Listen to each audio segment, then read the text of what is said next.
નમસ્કાર, તમે જોઈ રહ્યા છો મંતવ્ય ન્યૂઝ અને ગુજરાત એટ 10 સાથે હું આપની સાથે મહેન્દ્ર। સમાચારની શરૂઆત કરીએ વડોદરાથી તો વડોદરાથી મહત્વના સમાચાર સામે આવી રહ્યા છે, જ્યાં કાર સળગાવનાર આરોપી આખરે ઝડપાઈ ગયો છે। ટાટા સફારીનો કાચ સળિયાથી તોડ્યો હતો અને કાર પર પેટ્રોલ છાંટી આગચંપી કરવામાં આવી હતી। ત્યારે 11 ઓગસ્ટની રાત્રે આ ઘટના બની હતી, જ્યાં બાપોદ પોલીસે ગણતરીના કલાકોમાં જ આરોપીને ઝડપી પાડ્યો છે। ત્યારે માનવ બાતમી અને તકનીકી માહિતીથી આરોપીને ઝડપી પાડવામાં આવ્યો છે। દિવ્યાંશુસિંહ ચૌહાણની પોલીસે ધરપકડ કરી।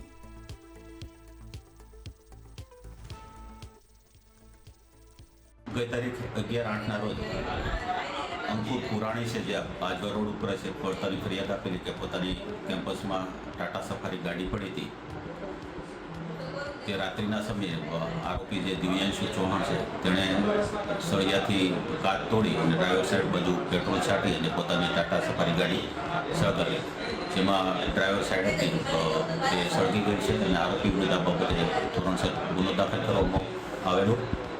गल रात्रे आरोपी दिव्यांशु चौहान से धरपकड़ करवामां आवी छे। आरोपीનું કહેવું છે કે 1 વર્ષ પહેલાં 4 કરોડ જેવી રકમ જે આ કામના ફરિયાદી છે તો એને આપેલી અને તે શેર બજારમાં રોકેલી હતી। તે બાબતે પૈસા પરત નહીં કરતા આ પૈસા માટે જ તે ગાડી સળગાવી હોવાનું પોતે કબૂલાત આપેલી છે।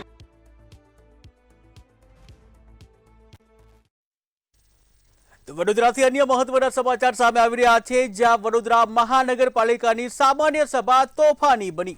ત્યારે વડોદરા મહાનગરપાલિકાની સામાન્ય સભા તોફાની બની, જ્યાં ચર્ચા વચ્ચે મેયરે કામોની મતદાન પ્રક્રિયા શરૂ કરી। જ્યાં મેયરની કાર્યવાહી સામે વિપક્ષે હોબાળો કર્યો, ત્યારે કોંગ્રેસી કાઉન્સિલર દૂષિત પાણીને લઈને પહોંચ્યા હતા અને વોર્ડ નંબર 14ના કાઉન્સિલરે દૂષિત પાણી બતાવ્યું હતું। ત્યારે ચર્ચાની તક નહીં મળતા કાઉન્સિલરો બગડ્યા હતા અને ગ્લાસમાં દૂષિત પાણી બતાવી વિરોધ કરવામાં આવ્યો।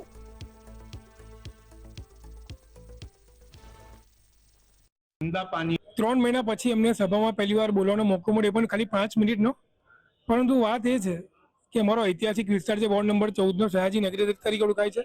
છેલ્લા 30 વર્ષથી એક કશું શાસન હોવાના કારણે તેના તો પાણી નળિકા બદલાય છે, ના ડ્રેનેજની નળિકા બદલાય છે, જેના કારણે વિસ્તારોમાં દૂષિત પાણી આવી રહ્યું છે। અંદર જે પાણી બતાવ્યું એ નાની છીપાળી વિસ્તારનું પાણી છે। તેના સ્થાનિક લોકો જેમણે પાણીનો બોટલ મોકલ્યો હતો અને વિડીયો પણ મોકલ્યો હતો કે એમાં દૂષિત પાણી પી રહ્યા છે। એટલે સભામાં મને મેયરશ્રીને કહેવાનું મળ્યું, કારણ કે એને પહેલાં અમે કેટલી વાર રજૂઆત કરી ચૂક્યા છે કે અમારા લોકોને વિસ્તારમાં ચોખ્ખું પીવાનું પાણી આપો, પરંતુ ક્યાંક ને ક્યાંક આ લોકોની આળસના કારણે વિસ્તારના લોકો દૂષિત પાણી પી રહ્યા છે।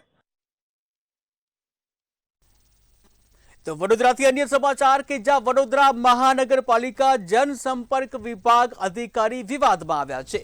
ત્યારે વડોદરા મહાનગરપાલિકાના જનસંપર્ક અધિકારી જે વિભાગ છે આ વિભાગના અધિકારીઓ વિવાદમાં આવ્યા છે। સામાન્ય સભામાં મહિલા કોર્પોરેટર આકરા પાણીએ જોવા મળ્યા, જ્યાં હાઈકોર્ટના હુકમનું અપમાન થતું હોવાનો આક્ષેપ કરવામાં આવ્યો છે। પીઆરઓ એએમસી નિમણૂક બાબતે હોબાળો મચાવ્યો હતો, જ્યાં હાઈકોર્ટે જે અધિકારીની એએમસી તરીકેની નિમણૂક રદ કરી છે તેને એએમસીનો ચાર્જ આપી હાઈકોર્ટનું અપમાન કર્યું હોવાના આરોપ લગાવ્યા છે।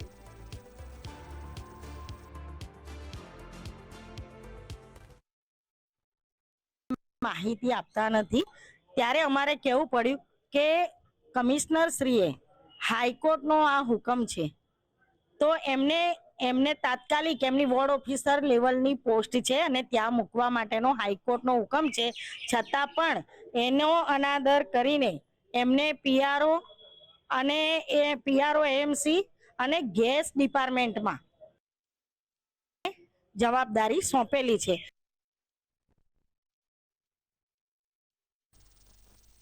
તો હવે વાત કરીએ રાજકોટની કે જ્યાં રાજકોટના ભક્તિનગર વિસ્તારમાં હત્યાની ઘટના સામે આવી છે। ત્યારે રાજકોટના ભક્તિનગર વિસ્તારમાં હત્યાનો ચકચારી બનાવ સામે આવ્યો છે। આહિર ચોકમાં પિતાના હાથે પુત્રની હત્યા કરવામાં આવી હોવાની ઘટના સામે આવી છે। દારૂ પી પુત્ર વારંવાર ઝઘડો કરતો હતો અને ઝઘડાથી આખરે કંટાળી પિતાએ પુત્રને પતાવી દીધો। ત્યારે બાબુ સવસેટાએ પુત્રની હત્યા કરી છે અને આ ઘટનાને પગલે વિસ્તારમાં હાલ તો ચકચાર મચી ગઈ છે।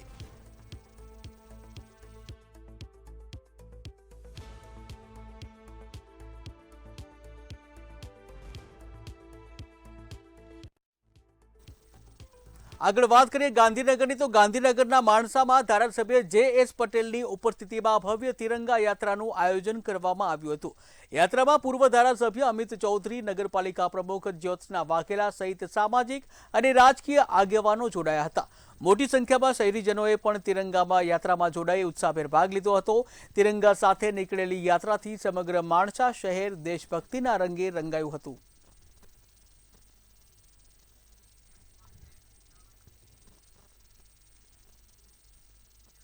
સુરતના વાય જંકશનથી લાલભાઈ કોન્ટ્રાક્ટર સ્ટેડિયમ સુધી ભવ્ય તિરંગા યાત્રા યોજાઈ.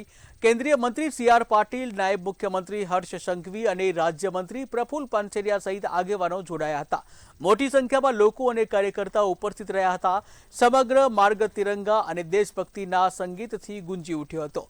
હર ઘર તિરંગા અભિયાનને સફળ બનાવવા અને દેશભક્તિનો સંદેશ પહોંચાડવા યાત્રાનું આયોજન કરાયું હતું.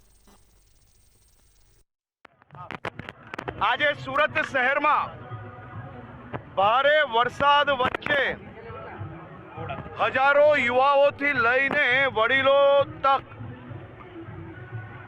દેશભક્તિના રંગે માં ભારતીના નારા જોડે કિલોમીટરો સુધીની તિરંગા યાત્રામાં ખૂબ ઉત્સાહપૂર્વક જોડાયેલા સૌ નાગરિકોને હું અભિનંદન આપું છું અને સાથે સાથે એમની દેશભક્તિને બી સલામ આપું છું. સુરત શહેરમાં જે આજે વાય જંકશનથી લાલભાઈ સ્ટેડિયમ સુધી જે પગે પાડા એટલે પેદલ યાત્રા તિરંગા યાત્રા કાઢવામાં આવી, તેમાં જલશક્તિ મંત્રી સી.આર. પાટીલ, હર્ષ સંઘવી, નાયબ મુખ્યમંત્રી અને સુરત શહેરના તમામ નેતાઓ ઉપસ્થિત છે. હાલ જોઈ શકાય છે જે હિસાબે ખાસ કરીને વાત કરીએ જે મોટી સંખ્યામાં જે લોકો છે અહીંયા ઉપસ્થિત છે. ખાસ વાત કરીએ જે હિસાબે તમામ લોકો છે તે અહીંયા હાજર છે અને હાલ જોઈ શકાય છે જલશક્તિ મંત્રી સી.આર. પાટીલ, નાયબ મુખ્યમંત્રી હર્ષ સંઘવી, પુનેશ મોદી, સંગીતા પાટીલ, પૂર્વ mayor, standing chairman Paresh Patel અને સ્થાનિક એમએલએ અને કોર્પોરેટર હાજર છે. ખાસ કરીને વાત કરીએ જે હિસાબે જોઈ શકાય છે કે લોકો છે તે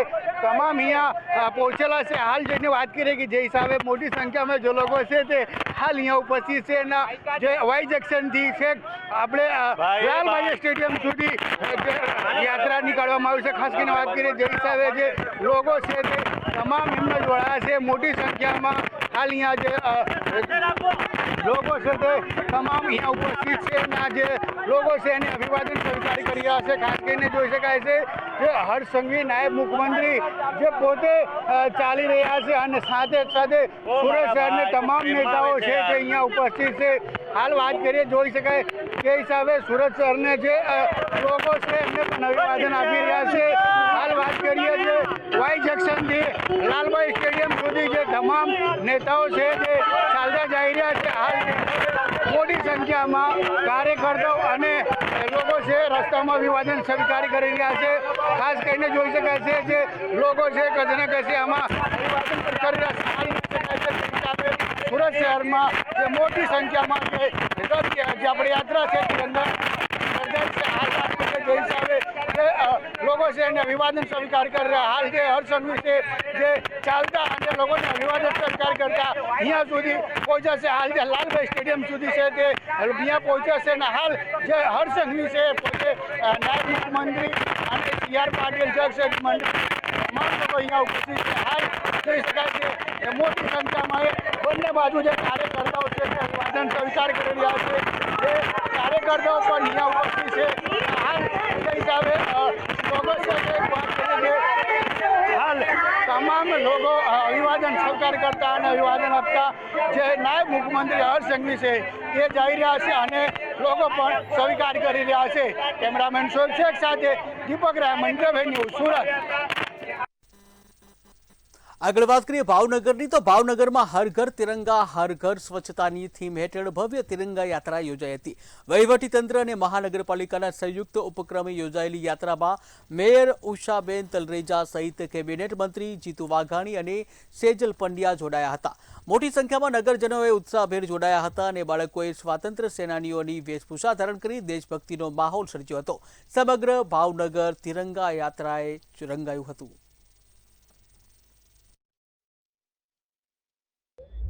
એસીમાં સ્વતંત્ર પર્વની ઉજવણી ઉલ્લાસભેર રાષ્ટ્રમાં માનનીય મોદી સાહેબના નેતૃત્વને એમના હસ્તે થવાની છે ને રાજ્યમાં માનનીય મુખ્યમંત્રી શ્રી રાજ્ય કક્ષાનો કાર્યક્રમ એ અમરેલી ખાતે થવાનો છે. એમની ઉપસ્થિતિમાં ફ્લેગ હોસ્ટિંગ થશે. સમગ્ર જિલ્લા કક્ષાએ સરકારી વ્યવસ્થાઓમાં કાર્યક્રમ માનનીય મંત્રીશ્રીઓ, ધારાસભ્યશ્રીઓ, સંસદસભ્યશ્રીઓ, ભાવનગર મહાનગરમાં પણ વહીવટી તંત્ર જિલ્લા અને મહાનગરપાલિકા દ્વારા માનનીય મેયરશ્રીના નેતૃત્વમાં તિરંગા યાત્રા નીકળી છે.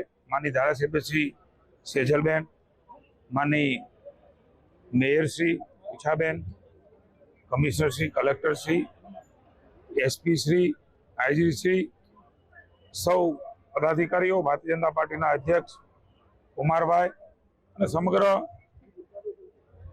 સંસ્થાઓ અને સામાન્ય જનતા સાથે આ એક વિશિષ્ટ તિરંગા યાત્રા ભાવનગરમાં આવેલી સમરસ બોયઝ હોસ્ટેલમાં એબીવીપી દ્વારા વિરોધ પ્રદર્શન કરવામાં આવ્યું. વિદ્યાર્થીઓના ભોજનમાંથી ઈયળ અને જીવાતો નીકળતા ભારે વિવાદ સર્જાયો હતો, જ્યાં ભોજનની અત્યંત ખરાબ ગુણવત્તા સામે અનેક સવાલો ઉઠ્યા છે.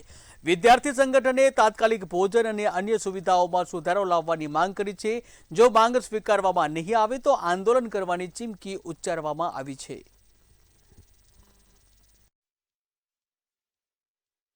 નાસ્તામાં સવાણામાં આખી ગરોળી નીકળી અને અત્યારે અમે બપોરે જમવા ગયા તો મગમાં કીડો નીકળ્યો અને દાળમાં ઈયળ નીકળી. અને તો અમે સરને કીધું કે સર આ નીકળ્યું, તો સરે શું કીધું એમ કે જે છે એ તો જમો. એમ કે આજ રોજ સમરસમાંથી અમને જયારે ફોન આવ્યો કે આજે રોજ અમારે જમવામાંથી ગરોળી નીકળી છે અને જે દાળમાં ઈયળ પડી છે, આજ રોજ અમે ત્યાં આવ્યા અને અમે અમારી આંખે જોયું કે અહીંયા સમરસની શું હાલત છે. 2 દિવસ પહેલા પણ વિદ્યાર્થી પરિષદે બહેનોની હોસ્ટેલમાં કર્યું હતું આંદોલન અને આજે ફરીવાર એ જ ઘટના બોયઝ હોસ્ટેલમાં બની છે. વિદ્યાર્થી પરિષદ આજે આવ્યું છે અને જો આજે એમની માંગ નહીં સ્વીકારાય તો 2 દિવસની અંદર ઉગ્રમાં ઉગ્ર આંદોલન કરશે.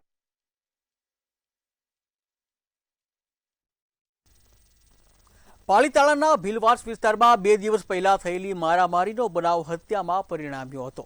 ત્યારે અજય મગનભાઈ વાઘેલાનું સારવાર દરમિયાન મોત નીપજ્યું હતું. સામાન્ય બોલાચાલી બાદ ઝઘડો થયો હોવાનું પ્રાથમિક તપાસમાં સામે આવ્યું છે, જ્યાં પાલીતાણા ટાઉન પોલીસે ગુનો નોંધ્યો હતો અને એલસીબીએ ગણતરીના કલાકોમાં જ 5 આરોપીઓને જે વિરાયત સ્કૂલ નજીકથી ઝડપી પડ્યા.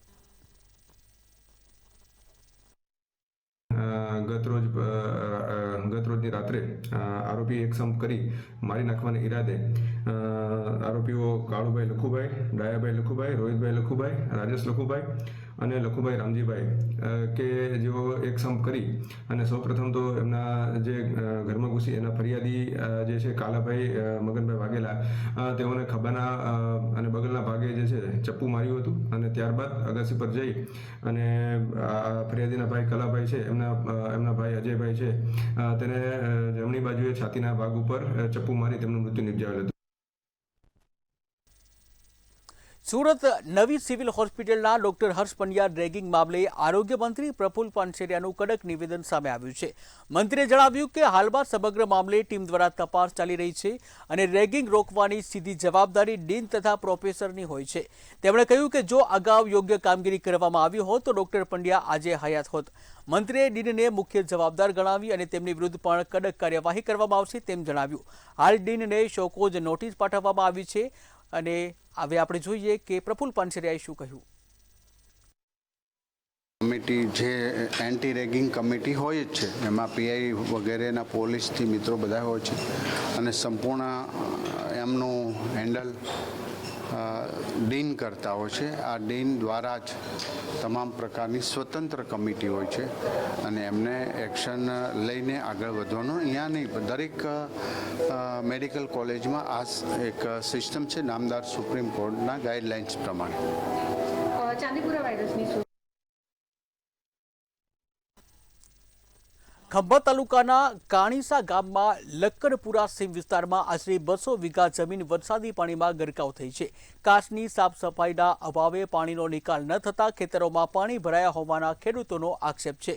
જ્યાં કણજટ, સુંદરા અને તેરિયાપુરામાં પાણી પણ કાણિયા તરફ આવે છે અને 7મા મહિનામાં કરાયેલા ડાંગરના વાવેતરમાં પાણી ભરાતા સમગ્ર પાક નિષ્ફળ જતા ખેડૂતોને મોટું નુકસાન થયું છે.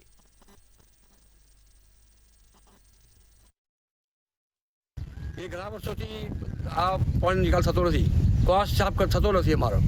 આ કોસ સાફ થાય તો ફક્ત ક્યાંય વિસ્તાર થાય, આગળ જે મુખ્ય કોસ છે એ સાફ થતા નહીં, એ પાણી નિકાલ થતો નથી.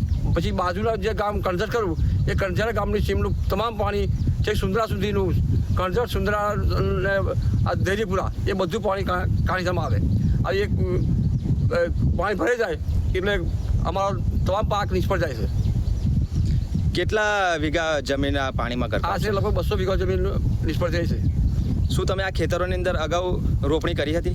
7 મહિનામાં રોપણી થઈ રહી અને તે પછી પાણી ભરાઈ ગયા, એ તમામ પાક નિષ્ફળ ગયો. આગળ વાત કરીએ અમદાવાદની, તો અમદાવાદના મેમકો વિસ્તારમાં આવેલા પ્રેમનગર, સહકારનગર અને વણઝારા વાસના રહીશો પ્રાથમિક સુવિધાના અભાવે હાડમારીનો સામનો કરી રહ્યા છે. ઉત્તર ઝોન કચેરીની પાછળ આવેલા આ વિસ્તારમાં પીવાનું પ્રદૂષિત પાણી, સ્ટ્રીટ લાઇટ વગરના થાંભલા અને ગટર ઉભરાવાની સમસ્યાથી લોકો પરેશાન છે.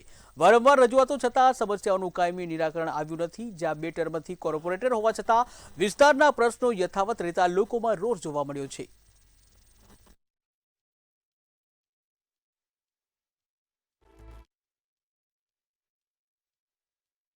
સ્માર્ટ સિટીની મોટી વાતો કરવામાં આવે છે, પરંતુ સ્માર્ટ સિટીની અંદર પ્રાથમિક સુવિધા છે તે જે અમદાવાદના ઘણા બધા વિસ્તારોમાં મળી નથી. ઉત્તર ઝોનની જે કચેરી મેમકો ખાતે આવેલી છે એની એકદમ પાછળની સાઈડની આવેલી ચાલીઓ અને ખાસ કરીને જે પ્રેમનગર, સહકારનગર આ તમામ જે વિસ્તાર જે છે ત્યાં હજી પણ પીવાના પાણીના ફાંફા છે. અત્યારે મહિલાઓ મોટી સંખ્યામાં છે અને ખાસ કરીને આપણે બતાવીશું કે આ રીતનું જે પ્રદૂષિત પાણી છે તે આ વિસ્તારમાં આવે છે અને આ વિસ્તારના લોકો મજબૂરીથી આ પાણી પીવે પણ છે. અચ્છા ભાઈ, એ જણાવશો કેટલા ટાઈમથી આ સમસ્યા છે? આ બહુ ટાઈમથી આ સમસ્યા છે સાહેબ. કેવું પાણી આવે? આવું ગંદુ જ પાણી આવે છે. કેટલી મિનિટ અને આમ થોડી મિનિટ આવે છે, પછી થોડું ચોખ્ખું આવે, પાછું ગંદુ આવી જાય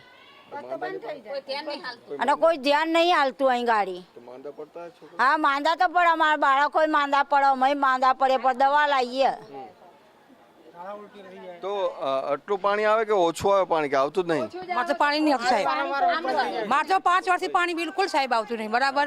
અને સાહેબો આવીને જોઈને જતા રહેશે કે પાણી માટે આવશું ભાઈ, આવતા જ નથી. એના માટે શું કરવાનું? સવારે ચાલીને પાણી ભરું છું, બોલો. 5 વર્ષથી આવો સમસ્યા ચાલે છે, બોલો. એવું પણ નહીં આવતું અમારે તો, બરાબર. પાણી નહીં આવતું બિલકુલ, શું કરવાનું? હા, જીવવાનું આવી રીતે જીવવાનું, કે મોઢું પડવાનું, એવું બધું થાય શકે, શું કરવાનું કહો. ગટરો પણ ઉભરાતી જોવા મળી રહી છે. તો તમે જો ઉંદરડે બધું ખોદી અને બિલકુલ કરી નાખ્યું છે. આખી ચાલીમાં એ તકલીફ છે બહુ. એટલે આમાં માણા ગઢું બુઢું હાલે તો આમાં પડી જાય તો હાથ પગ ભાંગી જાય, બીજું શું થાય બોલો, બરાબર. હા, એટલે આવી રીતે તકલીફ છે, નુકસાન બહુ થાય છે. ગઢું બુઢું પડી જાય, હાથ પગ ભાંગી જાય અને ઠેઠ આખી ચાલીમાં એ રીતે છે, બરોબર. અને આ કેટલા ટાઈમ છે લગાવ 12 મહિને આ એક જ ધારું છે, આમાં ચીમ માણસ સહન કરે, કેવી રીતે રહેવાનું? એટલે કોઈ જોતું ધ્યાન દેતું જ નથી. ચાલીની અંદર આવી તો કેટલી વાર અરજી કરી પણ કોઈ નથી ધ્યાન દેતું જ, આપતું જ નહીં કોઈ. પણ વોટ લેવા તો આવ્યા હતા તમારા ઘરે ઘરે?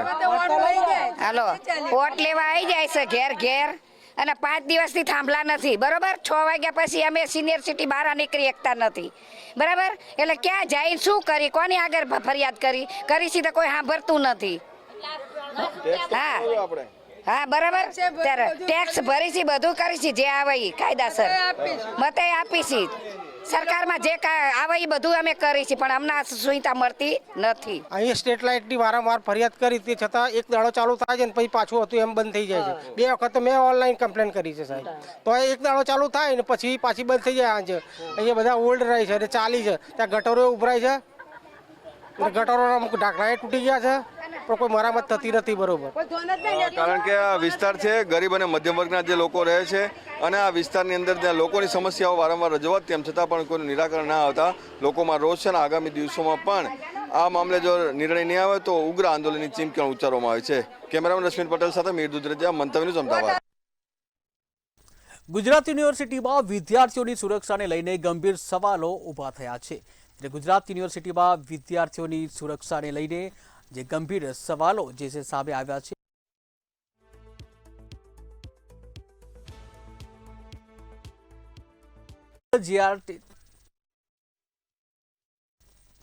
આગળ વાત કરીએ સાણંદની, તો સાણંદ જીએસઆરટીસી બસ સ્ટેન્ડમાં રિયાલિટી ચેક કરવામાં આવ્યું અને બસ સ્ટેન્ડમાં કેટલીક જગ્યાએ સફાઈ સારી હતી, પરંતુ કેન્ટીન અને શૌચાલય પાસે ગંદકી અને દુર્ગંધ જોવા મળી. પીવાનું પાણી ઉપલબ્ધ હોવા છતાં પરબ આસપાસ ગંદકી જોવા મળી, જ્યાં કચરા પેટીઓ ભરેલી અને કેન્ટીનના ખોરાક પર માખીઓ પણ જોવા મળી હતી. આડેધડ પાર્કિંગ અને બિસ્માર રસ્તાથી મુસાફરો પણ પરેશાન થયા હતા, જ્યાં તંત્રની તાત્કાલિક કામગીરીની જરૂરી છે.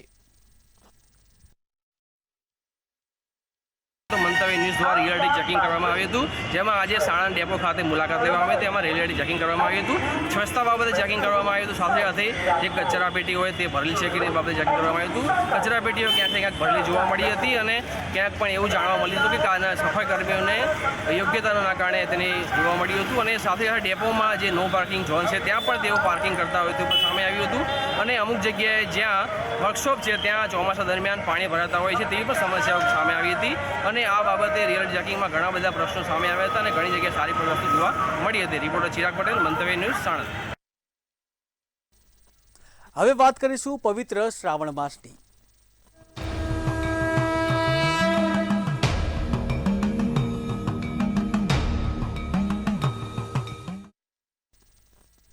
વડનગરનું હાટકેશ્વર મહાદેવ મંદિર પૌરાણિક આસ્થા અને ભક્તિનું પ્રતીક છે. સ્કંદ પુરાણમાં પણ મંદિર અને શિવલિંગનો ઉલ્લેખ જોવા મળે છે. શ્રાવણ માસમાં ભક્તો પંચામૃત, દૂધ અને શેરડીના રસથી અભિષેક કરે છે. ઇન્ડોનેશિયાથી આવેલા જે યુકા દેવીએ હાટકેશ્વર મહાદેવના દર્શન કરી વિશ્વ શાંતિ, સકારાત્મકતા અને ભારતની પ્રગતિ માટે પ્રાર્થના કરી. મંદિરનું પૌરાણિક મહત્વ આજે પણ ભક્તોને આકર્ષે છે. કે આજથી શ્રાવણ મહિનાનો શરૂઆત થાય છે.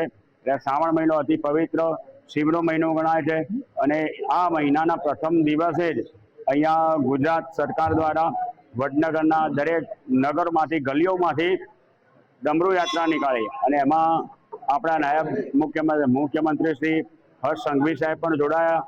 એટલે વિશેષ આકર્ષણ થયું. ગામના ભાવિક ભક્તો હતા અને એ ડમરૂ યાત્રાનું સમાપન હાટકેશ્વરમાં થયું અને એટલા માટે આજે બહુ ઉલ્લાસ લાગે છે.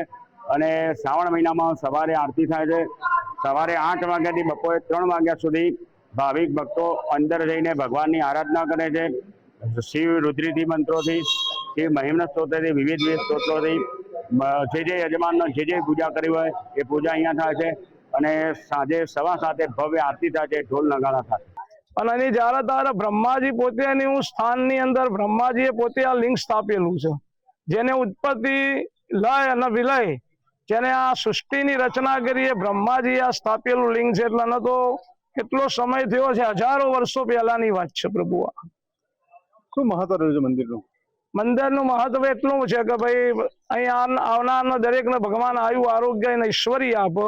અને રાજા ઠાકોરની પૂજા કરવાથી માણસના જીવનમાં એક રાજા જેવું સુખની પ્રાપ્તિ થાય, ધનધાન્યની વૃદ્ધિ થાય.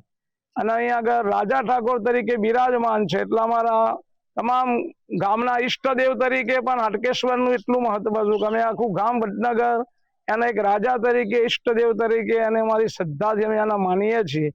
દરેકની મનોકામના દાદા પૂર્ણ કરે. અમદાવાદના નિર્ણયનગર ખાતે આવેલા આશરે 70 વર્ષ જૂના રામેશ્વર મહાદેવ મંદિરે શ્રાવણના પ્રથમ દિવસે ભક્તોની ભારે ભીડ જોવા મળી હતી.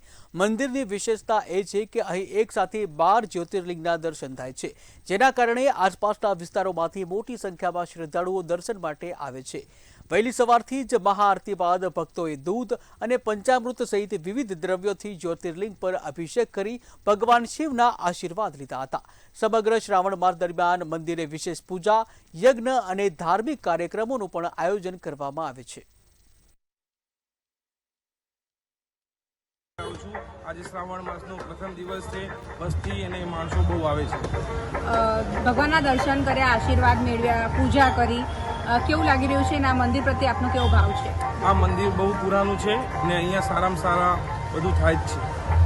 શ્રાવણ મહિનાનો પ્રથમ દિવસ હોવાથી ભક્તોનું બહુ વધારે ક્રાઉડ છે અને બહુ સરસ, બહુ વર્ષો જૂનું પૌરાણિક મંદિર છે. અને અહીંયા પબ્લિકનું એટલું બધું ક્રાઉડ છે અને દૂધ ભગવાન કેટલા સમયથી આવો છો? 40 વર્ષથી મારો જન્મ જ અહીંયા થયો છે આ એરિયામાં અને હું લગભગ 25-30 વર્ષથી અહીંયા રેગ્યુલર આવું છું. અમદાવાદના નિર્ણયનગરમાં રામેશ્વર મહાદેવનું શિવાલય આવેલું છે અને અહીંયા વહેલી સવારથી જ ભક્તો જે છે તે ભગવાન શિવના દર્શન કરવા માટે આવ્યા છે। ત્યારે આપ નિર્ણયનગરમાં આવેલું રામેશ્વર મહાદેવનું આ મંદિર જોઈ રહ્યા છો। લગભગ 32 ફૂટ આની હાઈટ છે અને અહીંયા 12 જેટલા જ્યોતિર્લિંગ આવેલા છે અને આ 12 જ્યોતિર્લિંગના દર્શન કરવા માટે થઈને વહેલી સવારથી જ શ્રદ્ધાળુઓનો ઘસારો જોવા મળી રહ્યો છે। આપ જોઈ રહ્યા છો શ્રદ્ધાળુઓ જે છે તે વિવિધ દ્રવ્યોનો અભિષેક જે છે તે ભગવાન શિવના શિવાલય પર કરી રહ્યા છે। ખાસ જો વાત કરવામાં આવે તો અહીંયા 12 જેટલા જ્યોતિર્લિંગ હોવાના કારણે થઈને વધારે પ્રમાણમાં ભક્તો જે છે તે આવતા હોય છે। ત્યારે આજના દિવસે ભક્તો ઉપવાસ પણ કરતા હોય છે અને વહેલી સવારે ઉપવાસ કરીને ભગવાન શિવના શિવલિંગ પર વિવિધ દ્રવ્યોથી અભિષેક કરતા હોય છે। ત્યારે ખાસ જળાભિષેક અને દુગ્ધાભિષેકનું વિશેષ મહત્વ છે। ત્યારે અહીંયા સોમનાથ મહાદેવનું મંદિર આવેલું છે, મહાકાલેશ્વર મહાદેવનું શિવલિંગ આવેલું છે, કૃષ્ણેશ્વર, ભીમાશંકર, નાગેશ્વરમ તમામ જે 12 જ્યોતિર્લિંગ છે તે અહીંયા તેની પ્રતિકૃતિ છે, જેના કારણે થઈને ભક્તોનો અહીંયા ખૂબ જ ઘસારો છે। આ મંદિરના ટ્રસ્ટીઓ અહીંયા આપણી સાથે છે, આપણે એમની જોડે પણ વાત કરીશું। શું કહેશો, કેટલું મહત્વ છે આ મંદિરનું અને રામેશ્વરમના દર્શન કરવા માટે લોકો રામેશ્વર નથી જઈ શકતા તેઓ ખાસ અહીંયા આવતા હોય છે, શું કહેવું? રામેશ્વર મંદિર અમારા નિર્ણયનગરની અંદર આવેલું છે અને રામેશ્વર મંદિરની અંદર એટલી અહીંયા આસ્થા અને વિશ્વાસ છે કે જે ત્યાં નહીં જઈ શકતા રામેશ્વર, પણ એ અહીંયા રામેશ્વર મંદિર નિર્ણયનગરમાં દર્શન કરવા માટે આવે છે અને એમની જે માનતા હોય એ પણ અહીંયા પૂરી થાય છે। અમારા નિર્ણયનગર રામેશ્વર મંદિરની અંદર ઘણી એક્ટિવિટી ચાલતી હોય છે, હવન પણ થાય છે। અમાસના દિવસે બ્રહ્મભોજન લગભગ 1000 બ્રાહ્મણો 12 જેટલા જ્યોતિર્લિંગ અહીંયા આવેલા છે, એ ખાસ એનું શું મહત્વ છે? ખાસ જે 12 જ્યોતિર્લિંગ કદાચ ન થઈ શકતા હોય પણ અહીંયા જે નિર્ણયનગર રામેશ્વર મંદિરની અંદર 12 લિંગ કહેવાય છે, 12 જ્યોતિર્લિંગ આવેલા તો 12 જ્યોતિર્લિંગની અંદર અહીંયા ભક્તિ ભજન અને કીર્તન કરવા માટે ભાવિ ભક્તો અહીંયા વધારે છે અને સવારથી ભીડ હોય છે। શ્રાવણમાં કેવું આયોજન છે અહીંયા? શ્રાવણ માસની અંદર અહીંયા અમાસના દિવસે હવનનું આયોજન છે, નગર યાત્રા પણ છે મહાદેવજીની અને બ્રહ્મભોજનનું આયોજન છે। ચોક્કસથી તો આ રામેશ્વર મહાદેવના મંદિર ખાતે વિવિધ આયોજન પણ ખાસ કરવામાં આવતું હોય છે। અમાસના દિવસે ખાસ આયોજન કરવામાં આવ્યું હતું અને આખો શ્રાવણ માસ દરમિયાન ભક્તો સારી રીતે અને સરળ રીતે આ શિવાલયોના દર્શન કરી શકે તેના માટે થઈને વિશેષ આયોજન અને વિશેષ પૂજાનું પણ આયોજન કરવામાં આવતું હોય છે। વહેલી સવારે અહીંયા વિશેષ આરતી અને વિશેષ પૂજા કરવામાં આવી અને આજથી જ્યારે પ્રથમ દિવસ છે શ્રાવણનો અને શ્રાવણ માસનો પવિત્ર મહિનો જે છે તેની શરૂઆત થઈ ગઈ છે, ત્યારે મોટી સંખ્યામાં ભક્તોએ અહીંયા રામેશ્વર મહાદેવના દર્શન કર્યા અને 12 જ્યોતિર્લિંગના દર્શન કરીને ધન્યતા અનુભવી। કેમેરામેન પૂજન સાથે અનિતા પરમાર, મંતવ્ય ન્યૂઝ, અમદાવાદ। તો ગુજરાત એટ 10માં હાલ બસ આટલું જ। વધુ સમાચાર માટે જોતા રહો મંતવ્ય ન્યૂઝ। નમસ્કાર।